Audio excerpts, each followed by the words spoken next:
आप होते कौन है हमें रोकने वाले? हम आशिके रसूल हैं, भला मिलाद का जश्न नहीं मनाएंगे तो क्या मातम करेंगे? मोहब्बत का दावा अलग है लेकिन शरीयत का रास्ता अलग। क्या नबी सल्लल्लाहु अलैहि वसल्लम ने ऐसे जश्न का हुक्म दिया था? तुम जैसे लोग तो खुशी से ही जलते हो। तुम लोग गुमराह हो, वहाबी हो, इब्लीस की औलाद हो जो जश्न और खुशी से चिढ़ते हो। गालियां देने से आप हक पर नहीं हो जाते। गालियां छोड़कर कुरान और सुन्नत से एक भी दलील पेश करो। दलील चाहिए? कुरान में है कि अल्लाह की रहमत पर खुशी मनाओ और नबी करीम हमारे लिए सबसे बड़ी रहमत हैं, तो हम डीजे बजाएं या जुलूस निकालें, हमारी मर्जी, तुम्हें क्या? ये तो अधूरी बात है। कुरान में आगे ये भी फरमाया गया है कि जो रसूल की मुखालफत करे और सहाबा का रास्ता छोड़े उसका ठिकाना जहन्नम है। और सुनिए, हदीस में आता है कि आका की पैदाइश पर हजरत जिब्राइल अलैहिस्सलाम ने काबे की छत पर झंडा लहराया था। जब आसमान वाले झंडे लगा रहे हैं तो हम जमीन वाले क्यों नहीं? झूठी और ज़ईफ रिवायात से शरीयत नहीं बनती। क्या जिब्राइल अलैहिस्सलाम ने डीजे बजाया था या रास्तों में आतिशबाजी करके लोगों को तंग किया था? मुअज्जज़ात को बदअमली का बहाना मत बनाओ। और आपकी दिलजोई के लिए मान लिया कि ऐसी कोई सही हदीस भी होगी, पर यह तो अल्लाह का मामला है। क्या नबी अलैहिस्सलाम ने या किसी सहाबी रसूल ने ऐसा अमल करने को कहा है?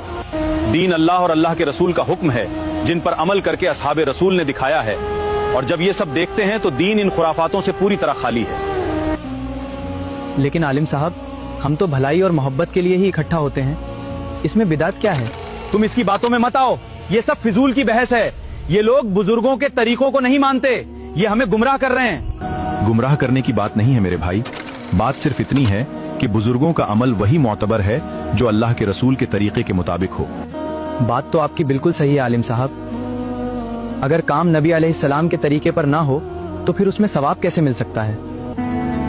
लेकिन हम तो सालों से यही देखते आ रहे हैं, अब अचानक ये सब कैसे गलत हो सकता है? रिवाज को नहीं, सुन्नत को अपनाओ। असली मोहब्बत ये है कि नबी के बताए रास्ते पर चला जाए, ना कि अपनी तरफ से नए रास्ते बनाए जाएं। तो फिर नबी अलैहिस्सलाम की पैदाइश की खुशी दीन के हिसाब से कैसे मनाएं? हदीस में है कि जब नबी अलैहिस्सलाम से पीर के रोजे का पूछा गया तो फरमाया, इस दिन मैं पैदा हुआ था, इसलिए हमें रोजे रखने चाहिए, हमें शरीयत बदलने की जरूरत नहीं। कुरान में अल्लाह फरमाता है कि नबी अलैहिस्सलाम की जिंदगी तुम्हारे लिए बेहतरीन नमूना है, इसलिए हमें बेअदबी बंद करनी होगी और उनकी सुन्नत को जिंदा करना होगा।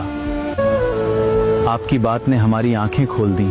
अल्लाह हमें हक बात समझने और सुन्नत पर चलने की तौफीक दे, आमीन।